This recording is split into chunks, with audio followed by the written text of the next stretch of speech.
Hello दोस्तों, नमस्ते। कैसे हैं आप सब? आशा करती हूँ आप सब स्वस्थ होंगे और मस्त होंगे। दोस्तों, मेरा नाम चंदा शर्मा है। मेरे यूट्यूब चैनल टीचिंग बाय चंदा शर्मा में आप सभी का स्वागत है। तो दोस्तों, डेली की तरह इम्पोर्टेंट प्रैक्टिस सेट, आज प्रैक्टिस सेट नंबर 7 है, जो कि बहुत ज़्यादा इम्पोर्टेंट है। और इसके पहले हम 6 प्रैक्टिस सेट को कवर कर चुके हैं, तो आप लोग जाकर चैनल पर देख सकते हैं। उन 6 प्रैक्टिस सेट को आप लोग अच्छे से सॉल्व कर इतना अनुमान लगा सकते हैं कि आपने कितने क्वेश्चन को सही कर रखा है। ठीक है, आपकी प्रिपरेशन कैसी चल रही है? आप प्रिपरेशन करिए, लेकिन करने के साथ साथ सब्जेक्ट वाइज प्रिपरेशन करनी है और प्रैक्टिस सेट को जरूर सॉल्व करिए। प्रैक्टिस सेट सॉल्व करने से आपको ये बेनिफिट मिलने वाला है कि आप कितने क्वेश्चन अटेम्प्ट कर रहे हैं। ठीक है, तो आप लोग जो है प्रैक्टिस सेट करते रहिए और किरण बुक से करना है, जो कि बहुत ज़्यादा इंपॉर्टेंट है ये बुक।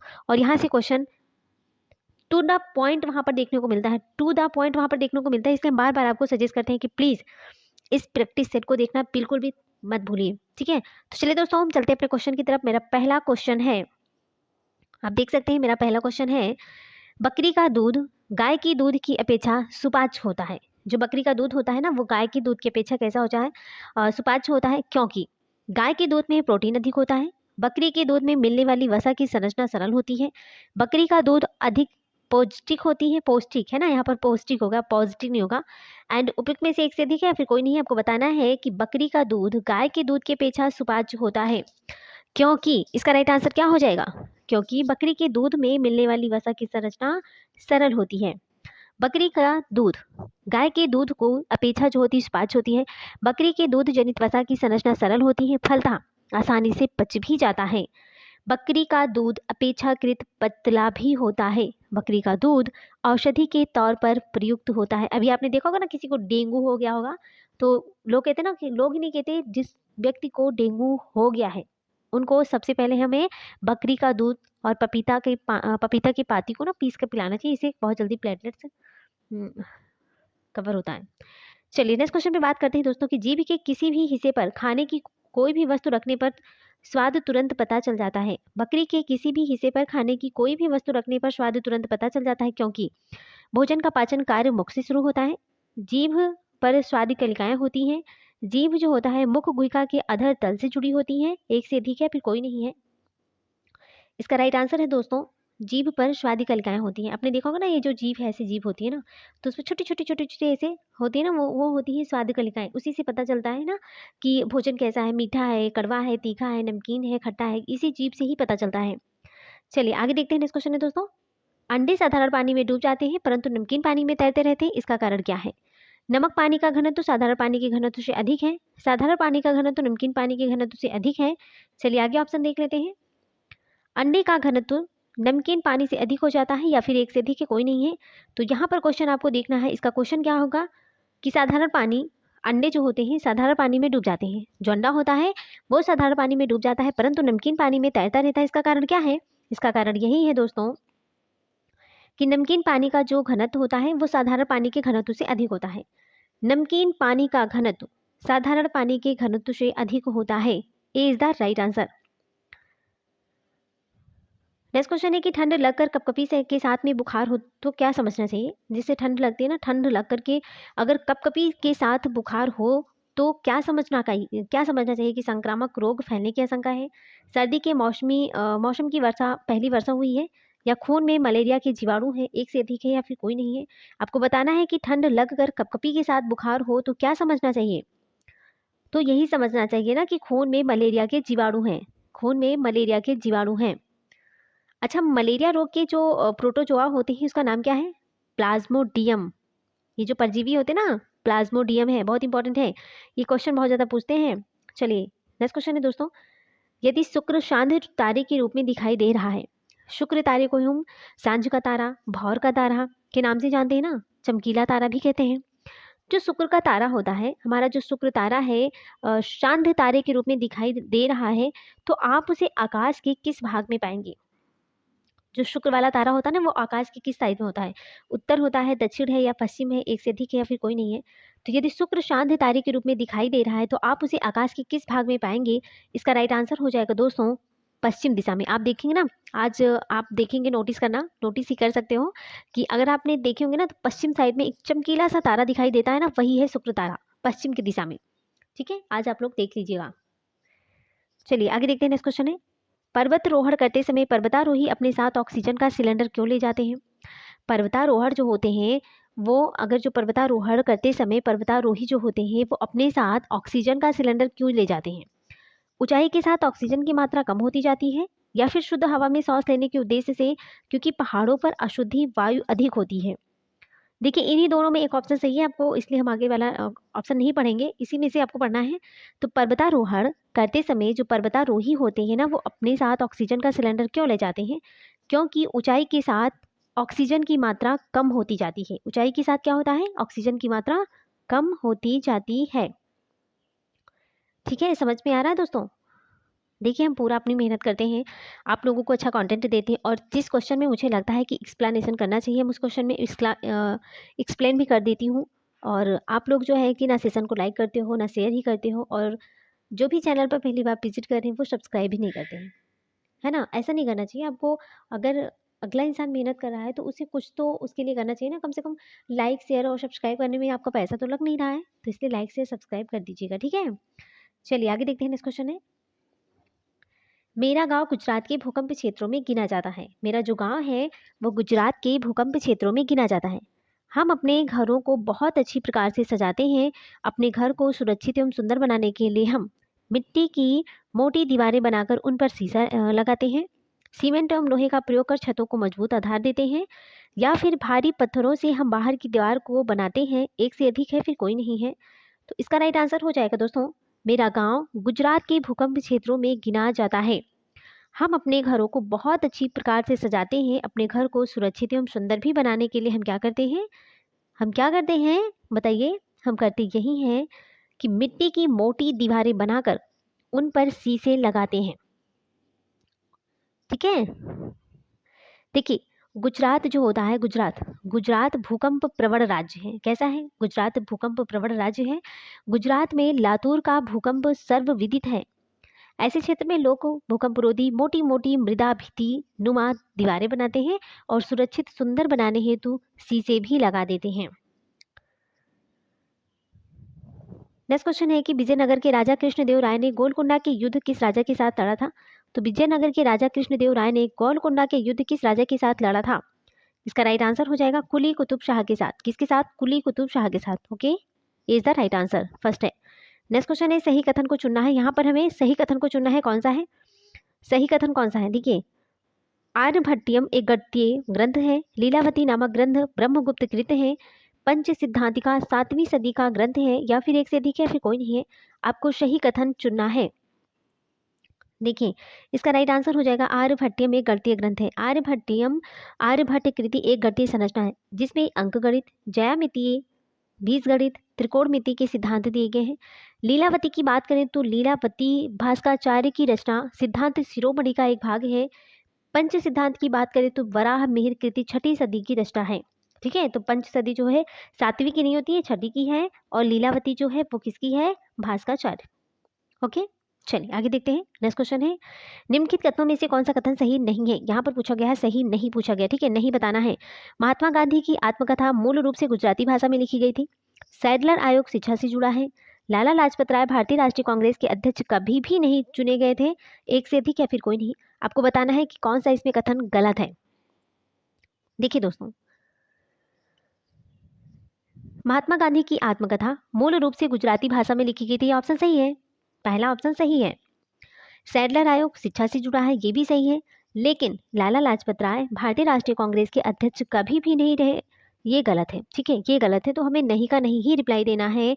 तो इसलिए इसका राइट आंसर हो जाएगा तीसरा। ठीक है, चलिए नेक्स्ट क्वेश्चन पे बात करते हैं। भारतीय संविधान का कौन सा अनुच्छेद उच्च न्यायालयों के न्यायाधीशों के द्वारा शपथ या फिर प्रतिज्ञान से संबंधित है? भारतीय संविधान के कौन से आर्टिकल में उच्च न्यायालयों के न्यायाधीशों के द्वारा शपथ या फिर प्रतिज्ञान से संबंधित है? इसका राइट आंसर हो जाएगा 219 आर्टिकल्स में।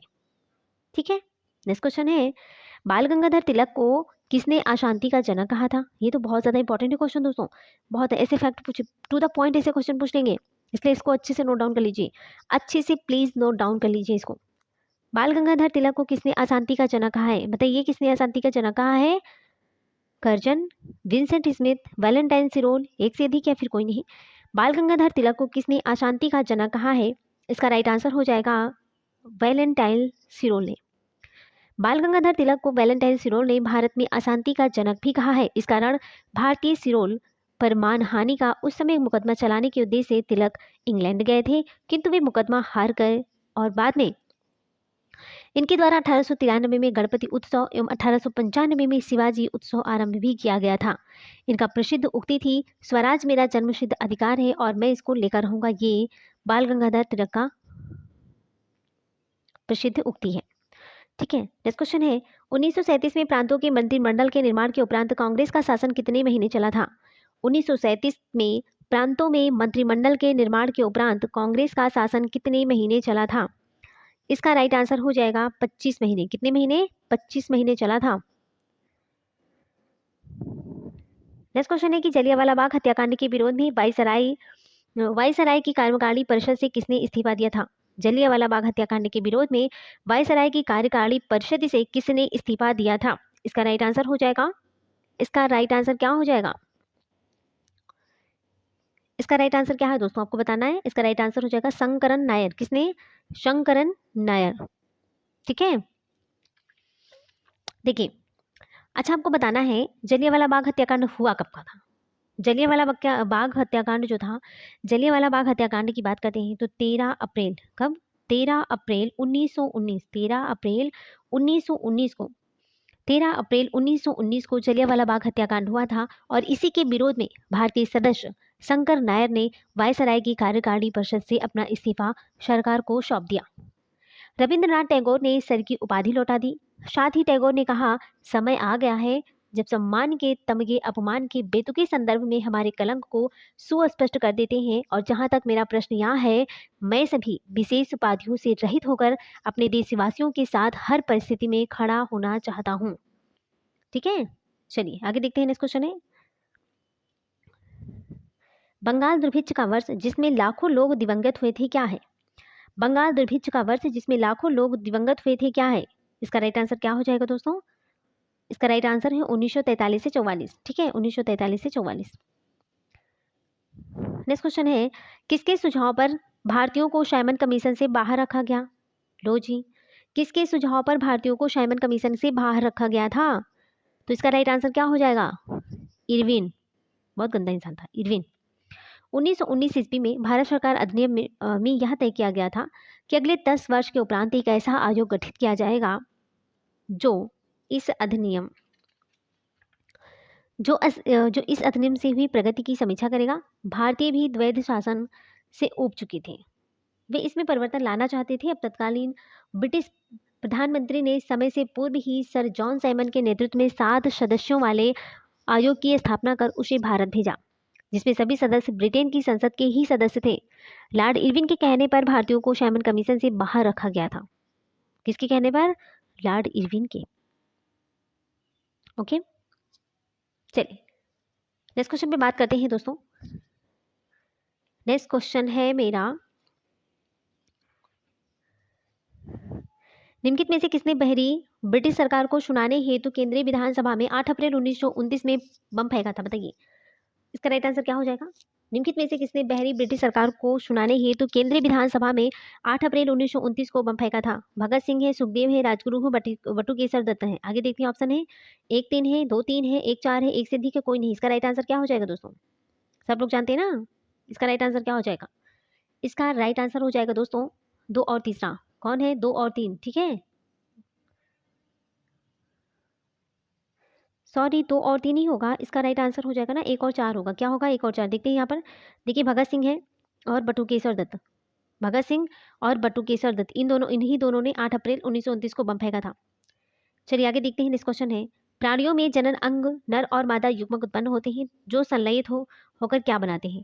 प्राणियों में जनन अंग नर और मादा युग्मक उत्पन्न होते हैं जो संलयित होकर क्या बनाते हैं? इसका राइट आंसर हो जाएगा दोस्तों युग्मनज, जायकोट बनाते हैं। क्या बनाते हैं? प्राणियों में जनन अंग नर और मादा युग्मक उत्पन्न करते हैं जो संलयित होकर जायकोट का निर्माण करते हैं। चलिए आगे देखते हैं। नेक्स्ट क्वेश्चन है, निम्नलिखित में से कौन सही सुमेलित नहीं है? इसमें से बताना है कौन सही सुमेलित है। नहीं पूछा गया, सही पूछा गया है। देखिए, लाजपत राय की बात करें, poverty and un British rule in India, Dadabhai Naoroji and happy India, Rafiq Zakaria the man who divided India, या फिर एक से अधिक, या फिर कोई नहीं है। इसका राइट आंसर क्या हो जाएगा? इसका राइट आंसर हो जाएगा दोस्तों, बताइए 59 का राइट आंसर क्या हो जाएगा? 59 का राइट आंसर हो जाएगा दोस्तों रफीक जकारिया। सही सुमेलित पूछा गया है तो Rafiq Zakaria, the man who divided India, यही सही है। बाकी लाला लाजपत राय की बात करते हैं दोस्तों, तो लाला लाजपत राय जो थे उनका है unhappy India, Lala Lajpat Rai unhappy India है। दादा भाई नौरोजी की बात करें तो poverty and un British rule in India है। Rafiq Zakaria the man who divided India है। सुभाष चंद्र बोस की बात करें, इनकी पुस्तक का नाम है इंडियन स्ट्रगल। राम मनोहर लोहिया की बात करें तो guilty man of India's partition है। मैंने सबका एक्सप्लेनेशन कर दिया है। चलिए आगे देखते हैं। नेक्स्ट क्वेश्चन है दोस्तों, निम्नलिखित क्षेत्रों में से कौन टोडा जनजाति का मूल निवास क्षेत्र है? टोडा जनजाति की बात करते हैं, टोडा जनजाति, इसका मूल निवास क्षेत्र क्या है? वो होता है नीलगिरी पहाड़ियाँ। क्या है? नीलगिरी पहाड़ियाँ। इंपॉर्टेंट क्वेश्चन है दोस्तों। नेक्स्ट क्वेश्चन है, रानी पद्मिनी का नाम अलाउद्दीन के चित्तौड़ विजय से जोड़ा जाता है, उनके पति का नाम क्या है? रानी पद्मिनी का नाम अलाउद्दीन के चित्तौड़ विजय से जोड़ा जाता है, उनके पति का नाम क्या था? उनके पति का नाम क्या था बताइए आप लोग? उनके पति का नाम था ना राणा रतन सिंह। क्या नाम था? राणा रतन सिंह। ठीक है, चलिए आगे देखते हैं। निम्नलिखित युग्मों में से कौन सा सही सुमेलित नहीं है? यहाँ पर पूछा गया है नहीं, कौन सा सही सुमेलित नहीं है? नंगल बांध सतलज नदी, सरदार सरोवर परियोजना नर्मदा नदी, नागार्जुन सागर गोदावरी नदी, या फिर एक से अधिक, या फिर कोई नहीं है। इसका राइट आंसर क्या हो जाएगा? देखिए जो नंगल नदी है ना, ये सतलुज नदी है, ठीक है। सरदार सरोवर बांध नर्मदा नदी पर है, ठीक है। और नागार्जुन जो है तब वो गोदावरी में नहीं है, नागार्जुन जो है वो है कृष्णा नदी। कौन सी नदी है? कृष्णा नदी।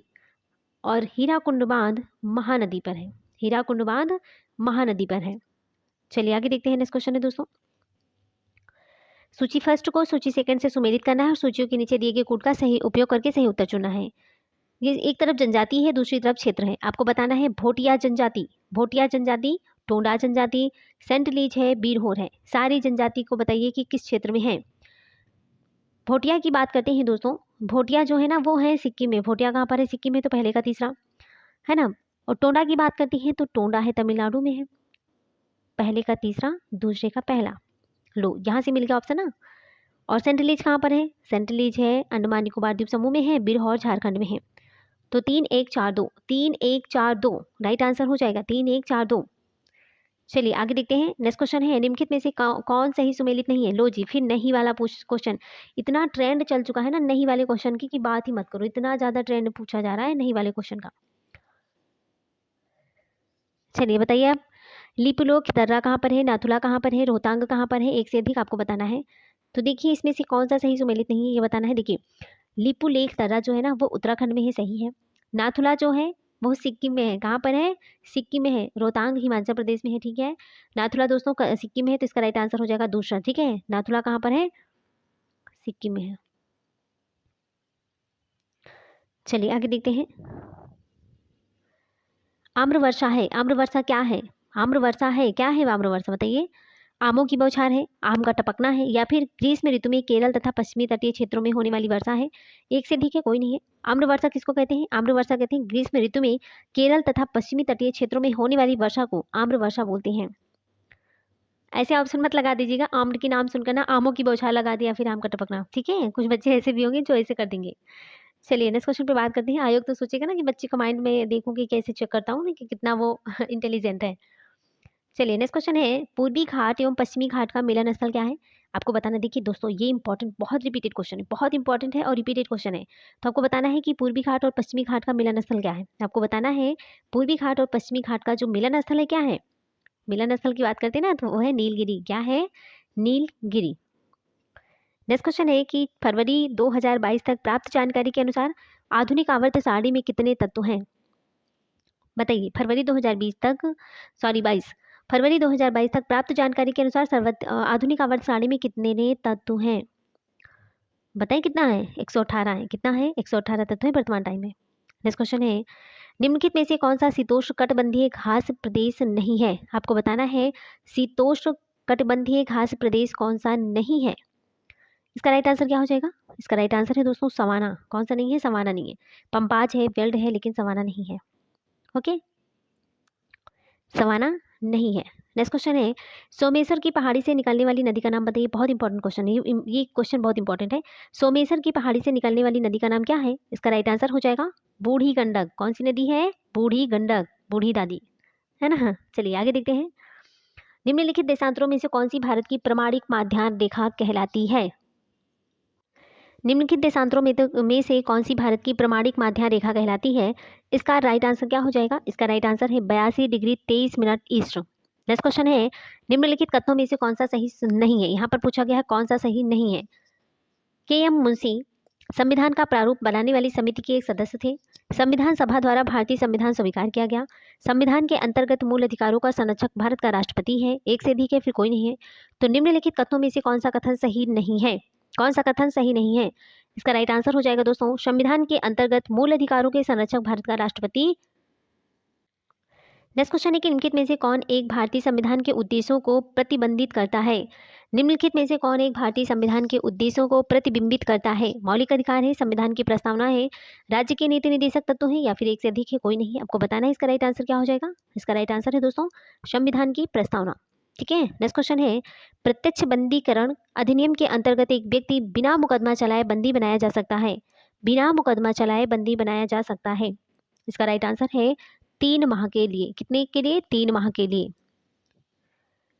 निम्नलिखित में से कौन सा राज्य का नीति निर्देशक तत्व नहीं है? इसमें पूछा गया है कौन सा डीपीएसपी का भाग नहीं है। मादक पेय के उपभोग का निषेध करना, गायों और बछड़ों के वध का निषेध करना, 16 वर्ष की आयु तक के बच्चों को निःशुल्क शिक्षा, या फिर एक से अधिक है, फिर कोई नहीं है। आपको बताना है इसका राइट आंसर क्या हो जाएगा। इसका राइट आंसर है 16 वर्ष की आयु तक के बच्चों को निःशुल्क शिक्षा। ये डीपीएसपी में नहीं है। ठीक है। चलिए आगे देखते हैं। निम्नलिखित में से कौन सा मौलिक अधिकार नहीं है? इसमें से बताना है आपको कौन सा मौलिक अधिकार नहीं है। देखिए कितने सारे क्वेश्चन है ना जो नहीं वाले पूछे जा रहे हैं दोस्तों। समानता का अधिकार, शोषण के विरुद्ध अधिकार, संपत्ति का अधिकार, एक से अधिक या फिर कोई नहीं। तो आपको बताना है कि कौन सा मौलिक अधिकार नहीं है। कौन सा मौलिक अधिकार नहीं है। देखिए मूल रूप से अगर हम बात करते हैं, मूल रूप से अगर हम बात करेंगे तो हमारे संविधान में 7 मूल अधिकार हैं। कितने हैं? 7 हैं। समानता का अधिकार है, स्वतंत्रता का अधिकार है ना, स्वतंत्रता का है, शोषण के विरुद्ध अधिकार है, धर्म की स्वतंत्रता का अधिकार है, संस्कृति और शिक्षा संबंधी अधिकार है, संपत्ति का अधिकार, ये मौलिक अधिकार से हटा दिया गया है। ठीक है। और संवैधानिक उपचारों का अधिकार है। तो संपत्ति का जो अधिकार है इसको 44वें संविधान संशोधन अधिनियम 1978 के द्वारा मूल अधिकारों की सूची से हटा दिया गया है। इसे संविधान के भाग 12 में आर्टिकल 300 के तहत कानूनी अधिकार बना दिया गया है। ओके। चलिए नेक्स्ट क्वेश्चन है, सिक्किम निम्नलिखित में से किस संविधान संशोधन के द्वारा एक नया राज्य बना? सिक्किम निम्नलिखित में से किस संविधान संशोधन के द्वारा एक नया राज्य बना है? इसका राइट आंसर क्या हो जाएगा? इसका राइट आंसर हो जाएगा 76 पे। ठीक है। चलिए आगे देखते हैं। अनुसूचित जातियों एवं अनुसूचित जनजातियों के लिए लोकसभा तथा राज्य विधानसभाओं में सीटों के लिए आरक्षण का प्रावधान किस संविधान संशोधन में किया गया है? इसका राइट आंसर हो जाएगा 79वे। नेक्स्ट क्वेश्चन है कि भारत के सर्वोच्च न्यायालय ने संविधान की मूल संरचना सिद्धांत बुनियादी ढांचा सिद्धांत का प्रतिपादन निम्नलिखित में से किस मुकदमे में किया है? इसका राइट आंसर हो जाएगा दोस्तों केशवानंद भारती बनाम केरल राज्य। नेक्स्ट क्वेश्चन है, निम्नलिखित कथनों में से कौन सा सही सुमेलित नहीं है? इसमें कौन सा सही नहीं है पूछा गया है। ऑप्शन ए, सर्वोच्च न्यायालय भारत में अपीलीय का उच्चतम न्यायालय है। आगे देखते हैं। भारतीय संविधान में 22 भाषाओं की क्षेत्रीय भाषाओं के रूप में मान्यता दी गई है। चार्टर एक्ट 1813 को भारतीय स्वतंत्रता का अधिकार पत्र कहा गया है। एक से अधिक है, कोई नहीं। तो इसका राइट आंसर क्या हो जाएगा? इसका राइट आंसर है दोस्तों चार्टर एक्ट 1813 को भारतीय स्वतंत्रता का अधिकार पत्र कहा जाता है। नेक्स्ट क्वेश्चन है कि दूरदृष्टि निवारण के लिए काम में लेते हैं। दूरदृष्टि निवारण के लिए हम क्या काम में लेते हैं? कौन से लेंस को काम में लेते हैं? तो हम लेते हैं उत्तल लेंस का। दूरदृष्टि निवारण के लिए हम उत्तल लेंस को काम में लेते हैं। ठीक है। चलिए आगे देखते हैं। नेक्स्ट क्वेश्चन है, किस धातु से बनाया मिश्र धातु हवाई जहाज तथा रेल के डिब्बों में पूर्जे के काम में लिया जाता है? इसका राइट आंसर हो जाएगा दोस्तों एल्युमिनियम। नेक्स्ट क्वेश्चन है, निम्नलिखित में से किस समिति की संस्तुतियों के आधार पर भारत में गरीबी रेखा का आकलन किया जाता है? इसका राइट आंसर क्या हो जाएगा? लकड़ावाला समिति। लकड़ावाला समिति। नेक्स्ट क्वेश्चन है, भारत में गरीबी का स्तर कायम किया जाता है किस आधार पर भारत में गरीबी का स्तर कायम किया जाता है?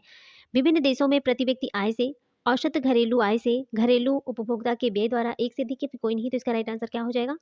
इसका राइट आंसर है घरेलू उपभोक्ता के व्यय के द्वारा। आपको बताना है। नेक्स्ट क्वेश्चन है, किस गैस को अश्रु गैस की तरह काम में लेते हैं? कौन सी गैस है जिसको हम अश्रु गैस की तरह काम लेते हैं? तो इसका राइट आंसर हो जाएगा Cl2। क्या हो जाएगा? Cl2। ठीक है, क्लोरीन गैस का प्रयोग हम अश्रु गैस के रूप में अश्रु गैस के लिए होता है। ओके, नेक्स्ट क्वेश्चन है, रसायन उद्योग में कौन सा तेजाब मूल रासायनिक माना जाता है? रासायनिक उद्योग में कौन सा तेजाब है जो मूल रासायनिक माना जाता है? इसका राइट आंसर क्या हो जाएगा? इसका राइट आंसर है दोस्तों H2SO4। ठीक है, H2SO4। आगे ही किस बिहारी नेता की अध्यक्षता में भारतीय राष्ट्रीय कांग्रेस का एक विशेष अधिवेशन अगस्त 1918 में बंबई में हुआ था? इसका राइट आंसर हो जाएगा सैयद हसन इमाम। नेक्स्ट क्वेश्चन है कि 28 नवंबर 2022 को मुख्यमंत्री नीतीश कुमार द्वारा गंगा जल आपूर्ति योजना का उद्घाटन किस स्थान पर किया गया था? इसका राइट आंसर हो जाएगा दोस्तों, कहाँ पर किया गया था? बोध गया में। कहाँ पर? बोध गया में। आगे है, निम्नलिखित में से कौन सा भागलपुर से मिर्जा चौकी की ओर रेल मार्ग से बिहार का अंतिम रेलवे स्टेशन है? अंतिम रेलवे स्टेशन कौन सा है? ये है दोस्तों पीरपैंती रेलवे स्टेशन। कौन सा? Pirpainti railway station. चलिए आगे देखते हैं, परमाणु के नाभिक में निम्नलिखित कण होते हैं? परमाणु के नाभिक में कौन से कण होते हैं? परमाणु के नाभिक में कौन से कण होते हैं? प्रोटॉन और न्यूट्रॉन। कौन सा होता है? प्रोटॉन और न्यूट्रॉन। किसी अतिचालक के द्वारा प्राप्त अधिकतम ताप होता है? किसी अतिचालक द्वारा प्राप्त अधिकतम ताप कितना होता है? इसका राइट आंसर हो जाएगा 133 केल्विन। नेक्स्ट क्वेश्चन है, जल में वायु का एक बुलबुला कार्य करेगा। जल में वायु का एक बुलबुला कार्य करेगा किस दर्पण के जैसा? जल में वायु का एक बुलबुला कार्य करेगा। इसका राइट आंसर हो जाएगा दोस्तों अवतल लेंस के जैसा। अवतल लेंस के जैसा। ओके, आगे है, निम्नलिखित SI यूनिटों में कौन सा सही सुमेलित नहीं है? बताना है कौन सा सही सुमेलित नहीं है। इसका राइट आंसर क्या हो जाएगा? इसका राइट आंसर हो जाएगा उपयुक्त में से एक से अधिक। अगर बात करते हैं कार्य जूल का मात्रक है, बल न्यूटन है और दाब पास्कल, तो कौन सा सही सुमेलित नहीं है? यहाँ पर नहीं पूछा गया है। तो देखिए, कार्य जूल हो गया, बल न्यूटन है, द्रव्यमान किलोग्राम, दाब का पास्कल। ठीक है, नेक्स्ट क्वेश्चन है, ट्यूमर संसूचित करने में प्रयुक्त रेडियो समस्थानिक है? ट्यूमर संसूचित करने में प्रयुक्त रेडियो समस्थानिक कौन सा होता है? इसका राइट आंसर हो जाएगा दोस्तों आर्सेनिक 74। आगे है, निम्नलिखित में से किसे 15,000 डिग्री सेंटीग्रेड से अधिक तापमापन हेतु प्रयोग में लाया जा सकता है? इसका राइट आंसर क्या हो जाएगा? पायरोमीटर। क्या हो जाएगा? पायरोमीटर। भोजन का विषाक्त होना बाटुलिज्म किस स्पीसीज के संदूषण से उत्पन्न होता है? भोजन का विषाक्त होना किस स्पीसीज के संदूषण से उत्पन्न होता है? इसका राइट आंसर क्या हो जाएगा? इसका राइट आंसर है दोस्तों क्लॉस्ट्रीडियम के। खमीर एक उदाहरण है, बताइए खमीर किसका एग्जाम्पल है? खमीर होता है कवक का। किसका है? कवक का। आगे है, एड्स के लिए उत्तरदायी विषाणु कौन सा है? एड्स के लिए जो उत्तरदायी विषाणु है ना, उसका नाम क्या है? उसका नाम क्या है दोस्तों? देखिए, यहाँ पर दिया गया है ग्रंथ विषाणु का, किमीर विषाणु का। चलिए ऑप्शन आगे देख लेते हैं, रिट्रोवायरस है या फिर एक से अधिक है, कोई नहीं है। तो आपको बताना है इसका राइट आंसर क्या हो जाएगा? इसका राइट आंसर है रिट्रो विषाणु का, रिट्रो विषाणु। नेक्स्ट क्वेश्चन है कि निम्नलिखित जंतुओं में से किसमें 3 प्रकोष्ठ वाला हृदय होता है? बताइए किसमें 3 चैम्बर होते हैं? हार्ट के 3 चैम्बर किस जंतु में है? इसका राइट आंसर हो जाएगा मेढक, है ना, मेढक में होता है 3 चैम्बर। चलिए आगे देखते हैं, निम्नलिखित विटामिनों में से कौन सा किसी स्वप्न को पर्याप्त समय तक याद रखने में मदद करता है? बताइए, निम्नलिखित विटामिनों में से कौन सा विटामिन है जो किसी स्वप्न को पर्याप्त समय तक याद रखने में मदद करता है? वेरी इंपॉर्टेंट है क्वेश्चन दोस्तों। इसका राइट आंसर हो जाएगा विटामिन B6, है ना। विटामिन B6 जो है, इसका रासायनिक नाम है पायरोडॉक्सिन। क्या नाम है? पायरोडॉक्सिन, है ना, पायरोडॉक्सिन है। और यह हरी सब्जियों, मांस, कलेजी सब में पाए जाते हैं ना, अधिक मात्रा में पाते हैं। और इसकी कमी से शारीरिक समृद्धि में रुकावट भी आने लगती है और व्यक्ति अनीमिया का शिकार भी होने लगता है। और यह स्वप्न को पर्याप्त समय के लिए याद रखने में मदद भी करता है। उम्मीद करती हूँ आपको अच्छे से समझ में आ गया होगा। चलिए आगे देखते हैं। नेक्स्ट क्वेश्चन है दोस्तों, निम्नलिखित में से कौन सा सही सुमेलित नहीं है? लो जी, नहीं वाला तो बहुत ही भर भर के क्वेश्चन देते हैं। नहीं वाला क्वेश्चन आपको बताना है। महमूदा सिंचाई योजना भागलपुर, श्री खड़ी सिंचाई योजना जमुई, बागरा सिंचाई योजना बांका, एक से अधिक है, कोई नहीं है। आपको बताना है इसका राइट आंसर क्या हो जाएगा। देखिए, इसका राइट आंसर हो जाएगा बागरा सिंचाई परियोजना बांका में नहीं है, बागरा जो है मुंगेर में है। ठीक है, बागरा मुंगेर में है। नेक्स्ट क्वेश्चन है, बंगाल राज्य बंदी विनियम बंगाल विनियमन थर्ड को निम्नलिखित में से किस वर्ष में पारित किया गया था? किस वर्ष पारित किया गया था? 1818 में। कब? 1818 में। चलिए आगे देखते हैं। नेक्स्ट क्वेश्चन है, पौध संरक्षण संगरोध एवं भंडारण निदेशालय अवस्थित है। कहाँ पर अवस्थित है? पौध संरक्षण संगरोध और भंडारण निदेशालय कहाँ पर स्थित है? इसका राइट आंसर क्या हो जाएगा दोस्तों? ये हो जाएगा फरीदाबाद में। कहाँ पर है? फरीदाबाद में। निम्नलिखित में से कौन सी झील खारे पानी की झील है? आपको बताना है खारी पानी की झील कौन सी है। खारे पानी की झील है कौन सी है? खारे पानी की झील जो है वो है पुलिकट झील। पुलिकट झील खारे पानी की झील है। नेक्स्ट क्वेश्चन है, ओलंपिक खेलों में स्वर्ण पदक जीतने वाले दूसरे भारतीय कौन थे? बताइए। ओलंपिक खेलों में स्वर्ण पदक जीतने वाले दूसरे भारतीय कौन थे? वो थे नीरज चोपड़ा। कौन? नीरज चोपड़ा। नेक्स्ट क्वेश्चन है, निम्नलिखित में से कौन भारतीय सशस्त्र बलों का सर्वोच्च कमांडर होता है? सर्वोच्च कमांडर की बात करें दोस्तों तो वो होते हैं राष्ट्रपति, है ना। भारतीय सशस्त्र बलों का सर्वोच्च कमांडर कौन होते हैं? राष्ट्रपति जी होते हैं। चलिए आगे देखते हैं। निम्नलिखित कथनों पर विचार कीजिए। जैली रुदन का कारण अम्ल की अधिकता है। गन्ने के लिए सर्वाधिक अनुकूल जैव उर्वरक राइजोबियम है। नमकीन पानी में उगाए गए पौधे थैलोफाइट्स कहलाते हैं। सुसुप्तावस्था तोड़ने वाला हार्मोन साइटोकाइनिन है। बताइए इसका राइट आंसर क्या हो जाएगा। इसका राइट आंसर है दोस्तों 4 और 1। नेक्स्ट क्वेश्चन है कि स्टोथर्म पौधे हैं जो उगते हैं। है कि स्टोथर्म पौधे हैं जो उगते हैं, जो कहाँ पर उगते हैं? इसका राइट आंसर हो जाएगा दोस्तों बहुत कम ताप पर। है कि स्टोथर्म पौधे होते हैं जो उगते हैं बहुत कम ताप पर। नेक्स्ट क्वेश्चन है, निम्नलिखित कथनों में से कौन सा न्यूनतम पर्यावरणीय प्रदूषण उत्पन्न करता है? इसका राइट आंसर क्या हो जाएगा। इसका राइट आंसर है दोस्तों हाइड्रोजन। कौन सा? हाइड्रोजन जो है ये न्यूनतम पर्यावरण प्रदूषण उत्पन्न करता है। कोयला तो बहुत करता है, डीजल भी बहुत करता है। चलिए आगे देखते हैं। नेक्स्ट क्वेश्चन है, नाभिकीय शक्ति परियोजनाओं के अंतर्गत पर्यावरणीय प्रभाव जिनका अध्ययन किया जाना तथा हल निकालना जाना है वे हैं वायु, मृदा एवं जल का रेडियोधर्मी प्रदूषण। आगे है वन अपरोपण तथा पेड़ पौधे एवं जंतु समूह की क्षति, रेडियोधर्मी अपशिष्ट का निस्तारण, एक से अधिक या फिर कोई नहीं। आपको बताना है इसका राइट आंसर क्या हो जाएगा। इसका राइट आंसर है दोस्तों चौथा, उपयुक्त में से एक से अधिक है। ठीक है। नेक्स्ट क्वेश्चन है कि निम्नलिखित में से भारत में निम्नलिखित परिस्थितिकी क्षेत्रों में से कौन सा सही सुमेलित नहीं है। यहाँ पर पूछा गया है कौन सा सही सुमेलित नहीं है। दक्षिण पश्चिम आर्द्र वन घाट, तराई द्वार, चौड़ी पत्ती वाले घन, पूर्वी दक्कन पठार, आर्द्र वन, एक से अधिक कोई नहीं है। आपको बताना है इसका राइट आंसर क्या हो जाएगा। इसका राइट आंसर है पूर्वी दक्कन पठार आर्द्र वन। चलिए आगे देखते हैं। निम्न में से कौन सा जीवित जीवाश्म वृक्ष का उदाहरण है। जीवित जीवाश्म वृक्ष का उदाहरण क्या है। इसका राइट आंसर हो जाएगा जिंको बिलोबा। आगे है, भारतीय संविधान के निम्न में से किस अनुसूची में 22 भाषाओं का उल्लेख है। 22 भाषाओं की बात करें तो है 8वीं अनुसूची में। 8वीं अनुसूची में ही 22 भाषाओं का उल्लेख दिया गया है। नेक्स्ट क्वेश्चन है कि किस मिशन ने पहली बार मंगल के वायुमंडल से ऑक्सीजन का उत्पादन किया है। किस मिशन ने पहली बार मंगल के वायुमंडल से ऑक्सीजन का उत्पादन किया है। इसका राइट आंसर क्या हो जाएगा। वो है पर्सिवरीस रोवर। पर्सिवरीस रोवर है। ओके। चलिए आगे देखते हैं। समुद्र में तेल का बहाव जलीय पौधे के लिए हानिकारक है। क्यों? क्योंकि यह वायुमंडलीय ऑक्सीजन को जल में घुलने नहीं देता है। समुद्र में तेल का रिसाव जलीय पौधों के लिए हानिकारक है क्योंकि यह वायुमंडलीय ऑक्सीजन को जल में घुलने ही नहीं देता है। नेक्स्ट क्वेश्चन है, माँ ने मीना को जल में चीनी नींबू का रस मिलाकर शिकंजी बनाने और उसे ठंडा करने को कहा। किस प्रकरण के द्वारा अधिक चीनी घोलना संभव होगा। इसका राइट आंसर हो जाएगा सादे पानी में चीनी घोलकर उसमें नींबू का रस एवं बर्फ मिलाई जाए। आगे क्वेश्चन है, ग्रामीण क्षेत्रों में कच्ची ईंट के बने मकानों की दीवारों की चूने से पुताई की जाती है। क्यों किया जाता है चूने की पुताई। क्योंकि चूना कीड़े मकोड़े को दूर रखता है। चूना क्या करता है ना, कीड़े मकोड़ों को दूर रखता है। नेक्स्ट क्वेश्चन है, एक बालक मसूड़ों से रक्तस्राव से पीड़ित है तो उसके भोजन में किसकी मात्रा अधिक होनी चाहिए। विटामिन सी की कमी से ना मसूड़े से रक्त निकलता है, तो नींबू, आंवला और संतरा में ही पाया जाता है विटामिन सी। ऑप्शन तीसरा is the right answer. Next question है, दुग्ध प्रोटीन को बच्चों के लिए सर्वश्रेष्ठ माना जाता है। क्यों? दुग्ध प्रोटीन को बच्चों के लिए सर्वश्रेष्ठ माना जाता है। क्योंकि इसका राइट आंसर हो जाएगा यह शरीर निर्माण एवं विकास के लिए आवश्यक है।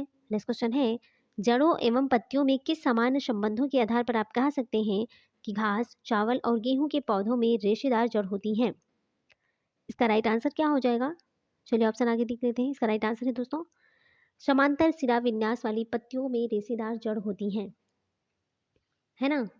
देखिए, समांतर सिरा वाली पत्तियों में रेशेदार जड़ होती हैं, जिसके आधार पर घास, चावल, गेहूं के पौधों की जड़ें रेशेदार दिखती हैं। जड़ें भूमि से जल लवण को पौधे में पहुंचाने का स्रोत भी हैं।